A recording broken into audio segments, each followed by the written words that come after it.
ప్రధానంగా ఈ రోజున కీలకమైనటువంటి ఒక అంశం, దేశ భద్రతకు సంబంధించినటువంటి లేదా దేశానికి సంబంధించి ఒక కీలకమైనటువంటి అంశం, ఉగ్ర దాడి కుట్రదారు గాజీ హతమైతే దానికి సంబంధించినటువంటి స్టేట్మెంట్ కంటే కూడా రాజకీయపరమైనటువంటి ప్రకటనలు పెద్ద ఎత్తున వెల్లువెత్తుతున్నాయి. అందులో ప్రధానమైనటువంటిది మమతా బెనర్జీ ఎన్నికల సందర్భంలోనే ఈ సంఘటన జరగడం ఎంతవరకు రైటు, దీని వెనకాల ప్రభుత్వానికి ముందే తెలుసు అన్నటువంటి ప్రకటనలు ఇచ్చారు. అట్లాగే ప్లెబిసైట్ నిర్వహించాలి కాశ్మీర్ అంశంలో లాంటి ప్రకటనలు కమల్ హాసన్ లాంటి నటులు ఇస్తున్నారు. ఇది ఎంతవరకు సబబు అన్నటువంటి చర్చ ప్రస్తుతం నడుస్తున్నటువంటి నేపథ్యంలో ముందుగా సమ్మారావు గారు ఏమంటారు? ఈరోజు భారతదేశంను పాకిస్తాన్ కవ్వించే చర్యగా చేస్తున్నటువంటి పరిస్థితులు, అది ఏదేం జరిగినా కూడా 49 మంది దుర్మరణం పాలైతే రాజకీయాలకు అతీతంగా, పార్టీలకు అతీతంగా ప్రజాస్వామ్యంలో ఇంత దుర్మార్గమైనటువంటి చర్య జరిగింది కాబట్టి తీవ్రంగా ఖండించాల్సినటువంటి అవసరం ఉన్నది. దాన్ని సమిష్టిగా అందరం భారతీయులు అనుకునే బిడ్డలందరూ కూడా సమిష్టిగా ఎదుర్కోవాల్సిన అవసరం ఉన్నది. ఆ కుటుంబాలను కానీ రేపు వాళ్ళకి ఆత్మస్థైర్యాన్ని కల్పించాల్సిన అవసరం ఉన్నది. ఏదైనా నిరాధారమైనటువంటి ఆరోపణలు పెద్ద పెద్ద పదవులలో ఉన్నటువంటి వ్యక్తులు మాట్లాడము, అది పత్రికలలో మీడియాలో రావడం వల్ల అక్కడ ఉన్నటువంటి నిరంతరం వాళ్ళ భార్య పిల్లల్ని వదిలిపెట్టి, కుటుంబాలను వదిలిపెట్టి, గడ్డగట్టే చలిలో ఈ దేశ రక్షణ కోసానికి నిరంతరం శ్రమిస్తున్నటువంటి సైనికులను ఆ రకంగా కించపరిచే రకంగా, అవమానపరిచే రకంగా మాట్లాడడం అయితే సరి అయింది కాదు. ఏదైనా ఒకవేళ ఆధారాలతోటి మాట్లాడగలిగితే మాట్లాడాలే తప్ప ఇట్లాంటి మాటలు మాత్రం తీవ్రంగా ఖండించాల్సినటువంటి అవసరం ఉంటుంది. ఎవరైనా కానీ, ఏ రాజకీయ పార్టీ అయినా కానీ, ఎవరైనా కానీ ఆ అమర వీరులకు నివాళులు అర్పించడే కాకుండా వాళ్ళ త్యాగాలను స్మరించుకొని వాళ్ళు నిద్ర ఆహారం లేకుండా అక్కడ నిరంతరము శ్రమిస్తున్నారు కాబట్టి మనం సుఖంగా సంతోషంగా మన తిండి మనం బుక్కడంత తిని నిద్రపోయి మన కష్టాన్ని మనం చేసుకొని బతికే అటువంటి సౌకర్యం వాళ్ళు మనకు కల్పిస్తున్నారు. దేశం కోసానికి ప్రాణాలు అర్పిస్తున్నటువంటి వాళ్లకు మనం నివాళులు అర్పించాల్సింది, వాళ్ళ కుటుంబానికి అండగా నిలబడవలసింది. ఈ సమయంలో రాజకీయాలన్నీ కూడా పక్కగా పెట్టి ఏ ప్రభుత్వం అక్కడ ఉన్నా కూడా అందరూ కూడా అండగా నిలబడవలసినటువంటి సమయం తప్ప సమిష్టిగా పాకిస్తాన్కు కానీ అక్కడ ఉన్న ఉగ్రవాద మూటలకు కానీ మనం ఆ మూకలు అన్నిటిని కూడా అంతమొందించేదాకా ఆ సైనికులు పోరాడుతుంటే వాళ్ళకి అండగా నిలబడాల్సినటువంటి బాధ్యత ఈ భారత పౌరులందరి మీద ఉన్నదనేది మాత్రం గుర్తించాల్సినటువంటి అవసరం. పర్టికులర్గా ఇండియాలోనే ఈ తరహా ఇప్పుడు పాకిస్తాన్లో భారత్కు అనుకూలంగా ఒక జెండా లేదా ఆ రోజున ఒక ట్వీట్ చేసినందుకు జైల్లో పెట్టినటువంటి సందర్భం మన దేశంలో ఎందుకు ఉండదు? మన ప్రభుత్వాలు చివరికి ఒక ముఖ్యమంత్రి స్థాయి వ్యక్తులు ఈ తరహా స్టేట్మెంట్లు ఇచ్చేంతటి పరిస్థితి మనకెందుకు వచ్చిందంటారు? ఖచ్చితంగా దాన్ని అది ఈ పాకిస్తాన్ వాళ్ళకు వాళ్ళ దేశం మీద ఎంతైతే మమకారం ఉండి కనీసం మన జెండాను కూడా మీరు అన్నట్టు చూడలేనటువంటి పరిస్థితులు ఉంటే ఈ దేశంలో ఉండి ఈ దేశం తిండి తిని ఈ దేశంలో బతుక్కుంటూ ఈ దేశానికి వ్యతిరేకంగా మాట్లాడేటువంటి మిగతా ఏదైనా ఏ మేధావులైనా కానివ్వండి, పదవులలో ఉన్నోళ్ళు కానివ్వండి, ఏ స్థాయిలో ఉన్నటువంటి వ్యక్తులే కానీ ఈ దేశంలో ఉన్నప్పుడు, ఈ మట్టి మీద భారత భూమి మీద ఉన్నప్పుడు ఈ భారత భూమిని గౌరవించాల్సినటువంటి అవసరం ఉన్నది. ఇక్కడ నీళ్లు గాలిని పీల్చుకొని బతుకుతున్నటువంటి ప్రతి బిడ్డ కూడా ఈ దేశాన్ని గౌరవించాల్సిన అవసరం ఉన్నది. ఎంతో మంది ప్రాణాలు అర్పించి త్యాగాలు చేసి సంపాదించి పెట్టినటువంటి స్వాతంత్రం అంతా ఊరికేనే రాలే. ఎంతమంది త్యాగదనుల పుణ్యఫలం ఇవాళ మనం ఇంత స్వేచ్ఛగా స్వతంత్రంగా బతుకుతున్నాం. ఒకప్పుడు గతంలో మా తాతలు పెద్దోళ్ళు చెప్పినటువంటి స్వాతంత్రం కంటే పూర్వము ఎంత అవమానకరమైన బాధకరమైనటువంటి బతుకుల్లో ఒక్కసారి కనుక వెనుకడుగు పోయి ఆలోచించుకోవాల్సిన అవసరం ఉన్నది. ప్రతి బిడ్డ కూడా భారతదేశంలో పుట్టిన ప్రతి బిడ్డ కూడా మన జాతిని గర్వించే రకంగా మనం బతకడానికి ప్రయత్నం చేయాలి తప్ప వేరే దేశపన్ను వేరే జెండాలు పట్టుకొని ఈ దేశంలో తిరగాల్సిన అవసరం లేదు. ఈ ఉగ్రవాద సంస్థలను ఎవరైతే పెంచి పోషిస్తున్నారో వారికైతే ఎవరైతే అండగా నిలబడుతున్నారో ఎవరైతే ఈ తీవ్రవాద చర్యలను సపోర్ట్ చేసే ఉన్నటువంటి వ్యక్తులు ఉన్నారో వాళ్ళు ఏ స్థాయిలో ఉన్నా మనకి తప్పితే వాళ్ళ మీద చర్యలు తీసుకోవాల్సిందే. ప్రభుత్వం కూడా మీనామేషాలు లెక్క పెట్టకుండా ఇంతమందిని ఇంత నిర్దాక్షిణ్యంగా ప్రతి నెలకోసారి చూస్తున్నాం, 2 నెలలకోసారి చూస్తున్నాం, 3 నెలలకోసారి చూస్తున్నాం. ప్రతి ఉగ్రవాదులు దాడులు చేసినలు, వాళ్ళ ప్రాణాలు కోల్పోయినలు, అమరులైనలో ఉన్నటువంటివి నివాళులు అర్పించి చేతులు దులుపుకోవడం కాదు. ఖచ్చితంగా ఎప్పుడో ఒకసారి ఆ పాకిస్తాన్కు బుద్ధి చెప్పాల్సిన అవసరం ఉన్నది. విడిపోయిన తర్వాత గౌరవంగా వాళ్ళ బతుకు వాళ్ళు బతకాలి, మన బతుకు మనం బతకాలి తప్ప మనం వాళ్ళని తప్పు చేయాల్సిన లేదు. కానీ తప్పు చేసిన వాళ్ళని క్షమించడం కూడా తప్పు చేసిన కిందకి వస్తుంది. కాబట్టి ఖచ్చితంగా భారతదేశ ప్రభుత్వానికి, ఇవాళ ఉన్నటువంటి ప్రభుత్వానికి కానీ ఇలా తీసుకున్నటువంటి చర్యలకు కానీ మిగతా రాజకీయాలు, ఓట్లు, సీట్లు, గెలుసుడు ఇవన్నీ తర్వాత పక్కకు పెట్టండి. ఇప్పుడు ఎవరు గెలుస్తారు, ఎవరు ఓడతారు అనేది ప్రధానమైంది కాదు. ఇవాళ మన భారతదేశాన్ని కాపాడుకోవాల్సినటువంటి బాధ్యత అన్ని రాజకీయ పార్టీల మీద ఉన్నది. ఎవరు కూడా సైనికుల ఆత్మస్థైర్యాన్ని రకంగా దాన్ని కూడా రాజకీయం చేసి లబ్ధి పొందామనుకుంటే అంతకంటే నీచమైనటువంటి పరిస్థితి ఇంకొకటి ఉండదు. కాబట్టి దయచేసి అందరూ కూడా ఇన్ రెస్పెక్ట్ ఆఫ్ పార్టీ ఎవరైనా కూడా ఇలా ఇవ్వాలన్నటువంటి పరిస్థితిలో దేశానికి అండగా నిలబడాల్సిన అవసరం ఉన్నది. ఎంతోమంది పుణ్యమూర్తులు, త్యాగదనులు తీసుకొచ్చినటువంటి స్వాతంత్ర ఫలితాలను రాబోయే తరాలకు మనం గౌరవంగా అందించాల్సినటువంటి అవసరం ఉన్నది. కాబట్టి వీటిని రాజకీయాలు చేయొద్దండి దయచేసి. ఏ పార్టీ అయినా కానీ, ముఖ్యమంత్రులు కానీ, ఇంకే స్థాయిలో ఉన్నోళ్ళు కానీ ఇవాళ దేశ రక్షణలో మాత్రం తలదూర్చకూడదు అనేది అయితే నేను విజ్ఞప్తి చేస్తున్నా వాళ్ళకు. సుజాత గారు ఏమంటారు? ఇప్పుడు 49 మంది సైనికులు మరణిస్తే వాళ్ళ కుటుంబాలు కానీ వాళ్ళు కానీ ఎంత బాధపడుతున్నారో చూస్తున్నాం. సైనికులు ఎంత కష్ట నష్టాలకు వచ్చి మన దేశాన్ని కాపాడుతున్నారో ప్రత్యేకంగా చెప్పనవసరం లేదు. కానీ ఇటువంటి స్టేట్మెంట్స్ ముఖ్యమంత్రులు అయినటువంటి వ్యక్తులు, ప్రధానమంత్రి గారు దాని తర్వాత అఖిలపక్ష మీటింగ్ కూడా పెట్టడం జరిగింది. ఈ సంఘటన తర్వాత అన్ని పార్టీల అభిప్రాయాలను తీసుకొని మీరు ఆవేశాలతో ఉండొచ్చు, సరైన సమయం చూసుకొని మనం కూడా తప్పనిసరిగా సరైన గుణపాఠం చెప్దాం అని చెప్పి స్టేట్మెంట్ ఇవ్వడం జరిగింది 2-3 సార్లు, ఒక్కసారి కాదు. సో మరి ఇటువంటి సంఘటనలు కూడా వీళ్ళు రాజకీయాల కోసం వాడుకుంటే ఎటువంటి నైతికత వాళ్ళకు ఉన్నదా అనేది అర్థమవుతుంది. పైగా మామూలు వ్యక్తి కూడా కాదు ముఖ్యమంత్రిగా ఉన్నటువంటి మమతా బెనర్జీ గారు ఇటువంటి స్టేట్మెంట్ ఇవ్వడం అనేది ఏమాత్రం సమంజసంగా లేదు. కేవలం మనం సైనికుల ప్రాణము, వాళ్ళ త్యాగం గుర్తుపెట్టుకొని మనం సరైన సమయంలో భారతదేశాన్ని సమగ్రతని కాపాడుకోవడం అనేది పౌరుడిగా ప్రతి వ్యక్తి బాధ్యత ఇది. అంతేగాని రాజకీయాలకు అతీతంగా పోరాడాల్సిన సమయం ఇది. ప్రసన్న గారు ఏమంటారు? ఇది రాజకీయాలకు అతీతంగా పోరాడవలసిన సమయమే కాదండి, దేశభక్తిని, మన జాతీయతని కూడా చాటుకోవాల్సినటువంటి అంశం. ముందు దేశం, ఆ తర్వాతే తల్లిదండ్రులు, ఆ తర్వాత ఏ ప్రాంతమైనా అన్న భావంతో పెరిగేవాళ్ళం. నాకు నేనుగా చెప్పాలంటే నేను ఒక మిలిటరీ లెఫ్టినెంట్ కర్నల్ కూతుర్ని.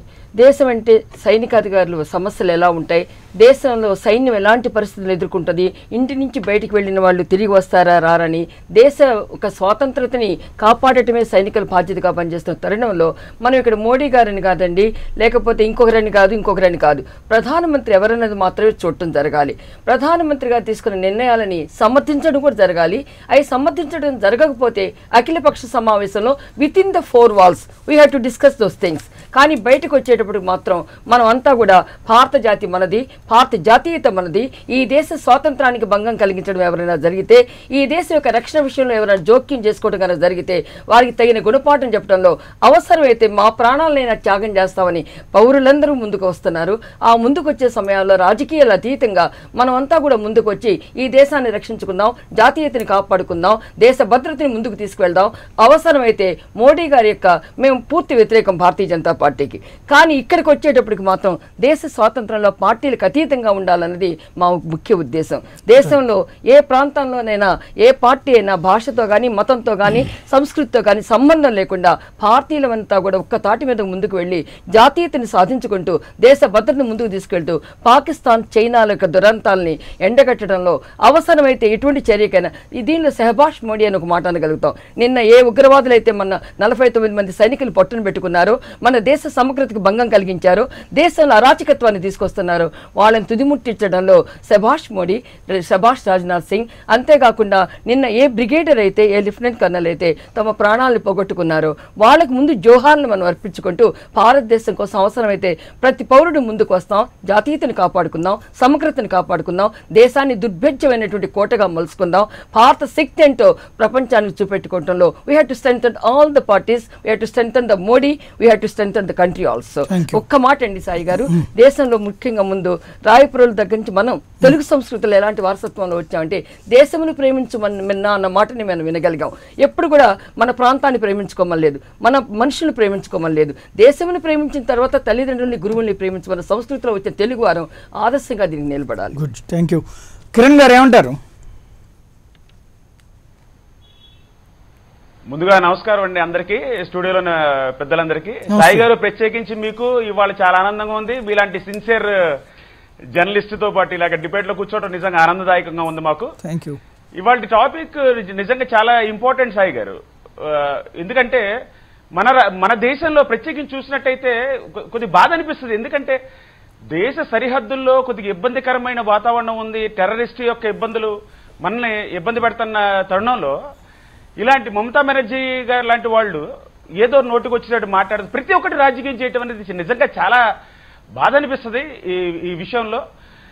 సాయి గారు, మనం ఒక విషయాన్ని గుర్తు చేసుకోవాలి. ప్రపంచంలో మన దేశం కూడా చాలా మంచి స్టామినా ఉన్న ఆర్మీ, అంటే what we can say is మన బలం చాలా ఎక్కువ ఉన్న ఆర్మీ అనమాట. చాలా మంది దేశాలకి మన ఆర్మీ ట్రైనింగ్ ఇస్తాం సాయి గారు, ట్రైనింగ్ ఇస్తా ఉంటాం. మోస్ట్ టఫెస్ట్ ఎస్, అలాంటి అంత స్ట్రాంగ్ ఆర్మీ ఉన్న మనం సరైన అటాక్ చేయటంలో కానీ జవాబుదారీతనంలో మన వాళ్ళు ఎందుకు ఆచితూచి అడిగేయాల్సిన పరిస్థితి ఏర్పడుతుందంటే మనకున్న పద్ధతులు ఈ డెమోక్రసీలో. ఇప్పుడు చూశారు కదా మమతా బెనర్జీ గారు ఏ రకంగా అంటే ఎలక్షన్స్ ముందు ఏదో అంటే ఇది కూడా ఒక పొలిటికల్ స్టంటే.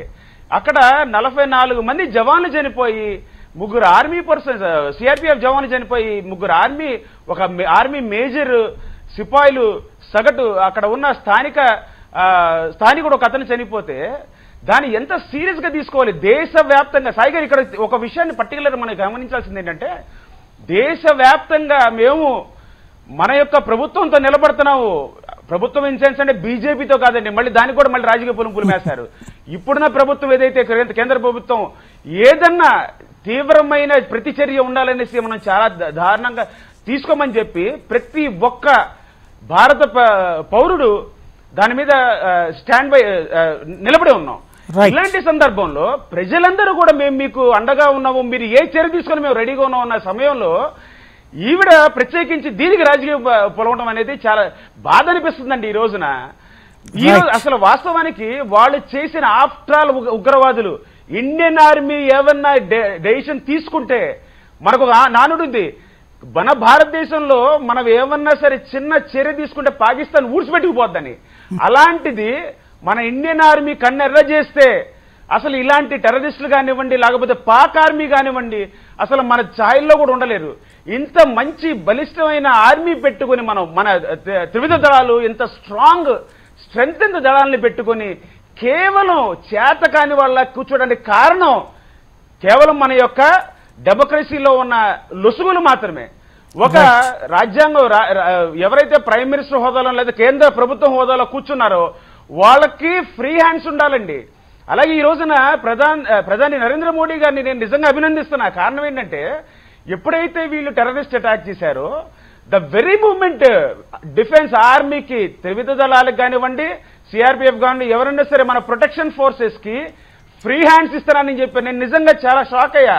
ఎందుకంటే ఈ రోజున్న దౌర్భాగ్య పరిస్థితులు ఎలాగైపోయినాయి అంటే కేంద్ర స్థాయిలో, భారతదేశ స్థాయిలో మంచి రికగ్నైజేషన్ ఉన్న నాయకులు టెర్రరిస్టులతో పాటు లేకపోతే పాకిస్తాన్ ఉగ్రవాదులతో కలిసి మన హిందుస్థాన్ మీద నెగిటివ్ కామెంట్స్ చేస్తున్నప్పుడు వీరు నవ్వుకుంటా వెళ్తున్న ఒక వీడియో వైరల్ అయిపోయింది. నేను వ్యక్తిగతంగానో లేదా ఒక పార్టీని మాట్లాడట్లా, దేశభక్తి గురించి మాట్లాడుతున్నా, దేశ రక్షణ గురించి మాట్లాడుతున్నా. ఇలాంటి తరుణంలో ఇండియాగా మన యొక్క భారతదేశం, మన యొక్క డిఫెన్స్ పవర్ చాలా మంచి స్ట్రెంగ్త్ అయిన పవర్ ఉండి కూడా మనం ఆఫ్టర్ ఆల్ ఒక ఆతంకవాదుల్ని, టెర్రరిస్టుల్ని కంట్రోల్ చేయట్లేదంటే దానికి కేవలం మన యొక్క రాజకీయ పరిస్థితులే. అది కూడా ఇలాంటి సమయంలో మన దేశ ప్రజలందరూ కూడా ఎంతో స్ట్రెంగ్త్ ఇస్తూ కేంద్ర ప్రభుత్వానికి, అలాగే మన యొక్క ఆర్మీకి, ప్రత్యేకించి మన డిఫెన్స్ సిస్టమ్ కి సపోర్ట్ చేస్తూ వివిధ రకాలుగా మనం మన యొక్క భావాన్ని వ్యక్తపరుస్తున్న తరుణంలో మమతా బెనర్జీ గారు ఈ రకంగా మాట్లాడతాం. ఆఖరికి దీన్ని కూడా రాజకీయం చేయండి సాయి గారు. ఎంత దౌర్భాగ్యం అంటే దేశాన్ని దోచేస్తున్నారు ఇష్టం వచ్చినట్టు. దాంతో పాటు దీన్ని కూడా ఆఖరికి రక్షణ విషయంలో కూడా రాజకీయం చేస్తున్నారు సాయి గారు. చాలా అమానుషం అని చెప్పి నేను ఈ విధంగా ఈ సందర్భంగా తెలియజేస్తాను. రైట్, ఒక్కసారి పబ్లిక్ కాల్ చూద్దాం. నరసింహారావు గుంటూరు నుంచి ఫోన్ లైన్ లో ఉన్నారు. నరసింహారావు గారు చెప్పండి. సాయి గారు, ముందుగా మీకు మనస్ఫూర్తిగా ధన్యవాదాలండి. Thank you. ఇటువంటి మంచి టాపిక్స్ తీసుకుని ఉదయాన్నే మా అందరికీ కూడా ఎంతో ఉత్తేజపరుస్తూ, చాలా ముందు మీ డిబేట్స్ లో పార్టిసిపేట్ చేయడానికి చాలా ఆనందంగా ఉంది. ఫస్ట్ మన ఆర్మీ విషయంలో ఈ రాజకీయ నాయకుల జోక్యం మాత్రం ముందు తగ్గాలి సార్. ప్రస్తుతం ఉన్న పరిస్థితి అప్పుడే మన సొసైటీ అనేది చాలా బాగుపడుతుంది. ఆర్మీ ఏదైనా డెసిషన్ తీసుకోవాలన్నా కూడా ఈ రాజకీయ నాయకులు వాళ్ళని ఆపేస్తున్నారు. రైట్, అలా కాకుండా వాళ్ళని స్వయం ప్రతిపత్తి వచ్చినప్పుడే మన ఆర్మీ యొక్క పవర్ అనేది ప్రపంచానికి తెలుస్తుంది.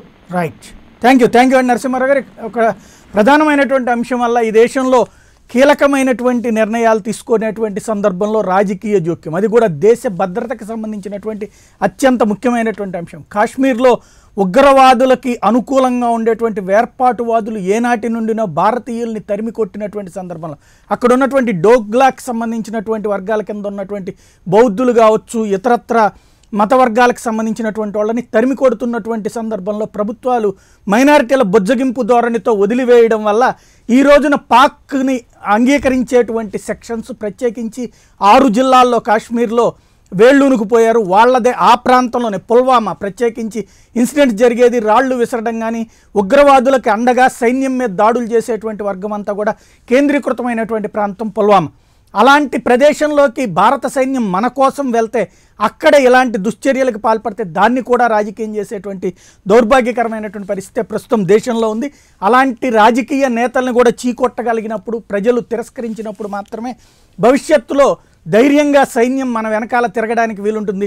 రాజకీయ నేతలు ప్రస్తుతం ఫ్లెబిసైట్ అంటూ కామెంట్లు చేసేటువంటి కమల్ హాసన్ లాంటి అపర మేధావులందరూ కూడా అక్కడే ఉన్నటువంటి బలూచిస్తాన్లో కూడా ఫ్లెబిసైట్ నిర్వహించేస్తారేమో.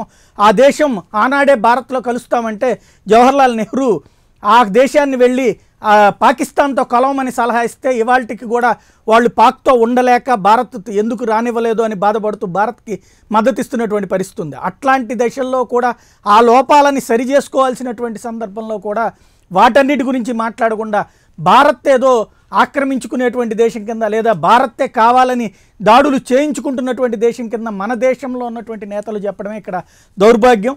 అలాంటి దాన్ని ప్రజలలో 99% మంది తిరస్కరిస్తారు. కానీ ఈ 1% మంది మేధావుల ముసుగులోనో లేదంటే తాము ఒక గొప్ప రాజకీయ నేతలు అన్నటువంటి ముసుగుల్లోనో వ్యవహరిస్తున్నటువంటి పరిస్థితి కనబడుతుంది. దీన్ని ప్రజలు ఎలా తిరస్కరిస్తారో చూద్దాం.